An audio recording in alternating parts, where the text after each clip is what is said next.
Okay, welcome back to Thic Borders Gaming, and today we have another timeline tutorial, and this is of my African Power achievement run. So we of course played as Congo in order to get African Power, and my general strategy was a very aggressive start. I wanted to get over here, and I wanted to actually colonize South America.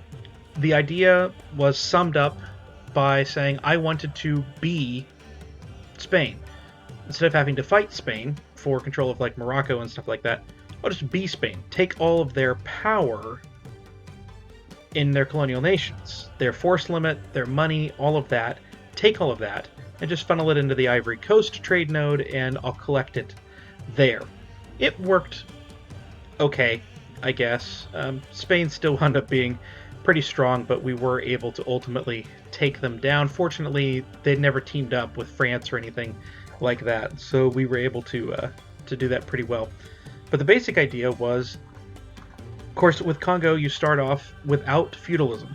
So I have to develop and embrace feudalism, then develop and embrace the Renaissance, all while still getting to tech level 5 in admin and having at least enough Diplo power to take the first idea in exploration ideas, hopefully the first two ideas, so that by 1500, I wanted to get all that done by 1500, I could discover the New World and develop my coastline provinces to 12 so that I had the best chance of spawning colonialism, which didn't wind up happening, but I did soon have a colonial nation very quickly after that, so I didn't ultimately have to develop colonialism. That was one of the big things I wanted to make sure happened. That was the basic gist of the strategy. In doing that, I wanted to also consolidate power in the Congo region, so this area here.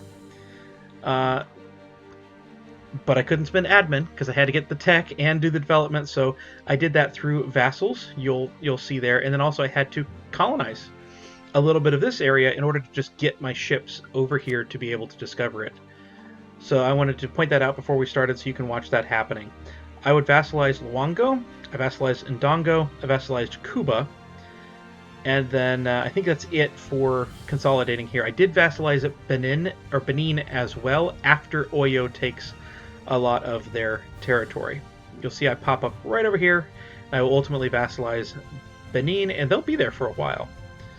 So I have consolidated the power, except for Kazembe. They had allies I couldn't beat, so I will eventually knock them out. But there I have Benin goes down to one province, and so when I come up, it's a very easy little thing to conquest, and then give them their cores back. And I took some of these, and that brings me in coring distance. And so you'll see I pop up over here, and I have started my colonial nation at that point. I did achieve getting the 12, discovering the mainland and having the colonial possibility, but I didn't actually get colonialism. So you'll see I've created a colonial nation here pretty soon. I attacked a lot of the natives to get up to 5 as quickly as I can, and then I'll start heading up here to Colombia. And it wound up being pretty good because each colonial region had a different European power that I was fighting for control. So I took over this. I would then vassalize Bugosa. You see I'm also up here, and I'm starting to take this over. I would vassalize Messina as well. I did a lot of vassalizing in this particular game, used vassals to my advantage. That did come to bite me in the end because I have to integrate everything I vassalized in Africa, which is a problem that I wind up having to face at the end, but we'll get there when we get to it. So I'm just consolidating power at this point, and also starting here to build up, just making sure I have a colonial nation in all 4 areas, including down here. Now that wound up being fateful because Castile decided they could attack me. And they actually attacked for a colonial war over this area here, and you can see I just took that over. And that created my colonial nation, Congolese La Plata, which I will aptly name Suck It Spain. Because I took it from them. After that, I began to consolidate my power over here, but also to fight proxy wars. Rather than fighting the Iberians directly, I would just have, West Congo attack Portuguese Brazil with that stuff, and I would subsidize them and try and get them to win. And that worked well until it didn't.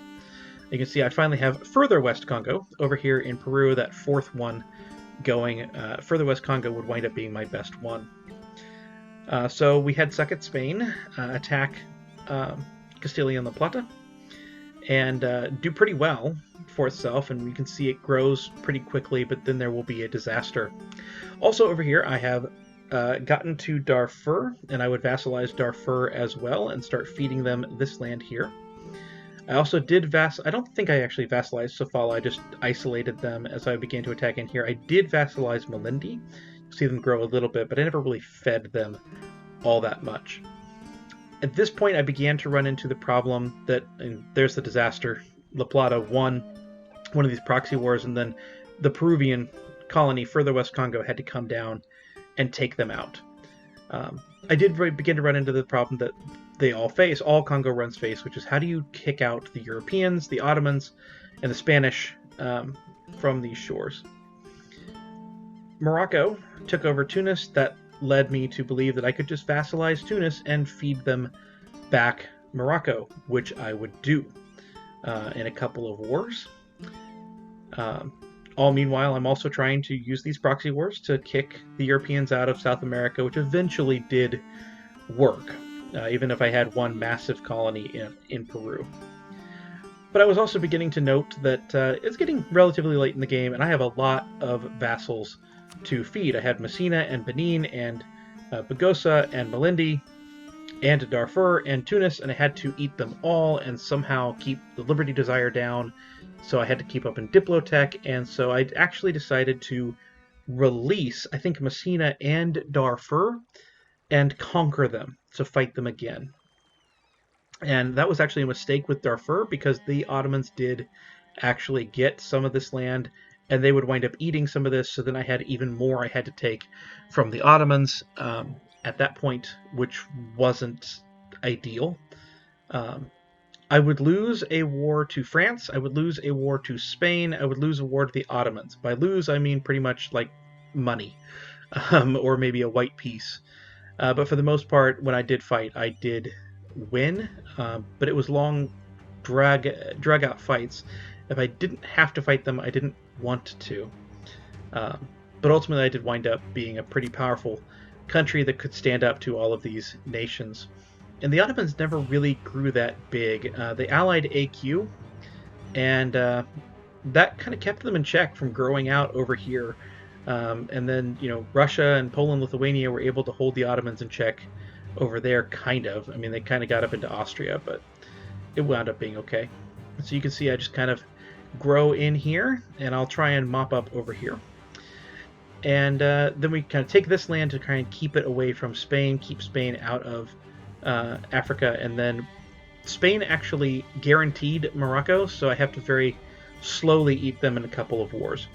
Once I take all of Africa, I achieve the African Power Achievement, and then you'll see I release a nation out here because I didn't actually have Hoarder, which is the second achievement that I was going for. And so I had to release this nation out here to get the last few fetishist cults that I needed in order to complete that. I think I also did start vassalizing some people out of Africa so that I could continue my strategy of getting power through vassalization. I think Hejaz and maybe Yemen were among that group. But overall, it was a pretty fun run. It was a pretty nice feeling of achievement. And it was difficult. It is not something for the faint of heart. You are constantly on edge, constantly worried that these colonial powers of England and Spain and Portugal and France and even the Ottomans, when you get up over here, are going to want your land way too much and come for it and come fight you. And sometimes they do. I do think that coming over here was worth the trouble for the force limit, for the money, for all of that stuff. So I do recommend trying to do it, even if you don't try and do it quite as quickly as I did. I do think that is something that is worthwhile to do. The ideas that we took in this game were exploration, expansion, so we were trying to colonize as quickly as we can, and then we tried to take defensive. I did switch to, I think through government reforms, switched to a republic, which I also recommend doing, although it did crush my absolutism, if I remember correctly. Yeah, I had a maximum absolutism of 30. It's possible that maybe I could have done this a little bit better if I hadn't have done that, but I did get a lot of monarch power, and I was struggling with bad monarchs, so it was a, switch off there. But when I did, I took plutocratic, and then I took humanist to try and stop all the rebellions, particularly in West Africa, which is notoriously bad for it, and then took influence ideas to try and get that Diplo integration cost going. Maybe getting offensive instead of plutocratic, staying with monarchy in order to get the absolutism, and maybe taking administrative ideas somewhere along the line might have been helpful. I don't really know. We did get significant trade going. We did, I think, eventually start collecting in the Ivory Coast. So that was not too bad. We do have pretty bad income, honestly, for 1790. But it is what it is. You are in Africa, which is very undeveloped in the game. But I think it was fun. Like I said, not for the faint of heart, but definitely if you think you're kind of average or above average, this is something to take on. Which is why I did it as part of the League of Average Gaming, which this should be going up in tandem with me on the League of Average Gaming channel. If you haven't checked them out, go check them out. The link is in the description. I started this run on stream. This was the final run that I did on stream over there, at least for now. And about halfway through, I just could not continue. I think that was roughly the time that the quarantine hit, and I lost school and all of that stuff for my son. And so I wound up finishing this off stream. But that was the Congo run, and I will see you next time.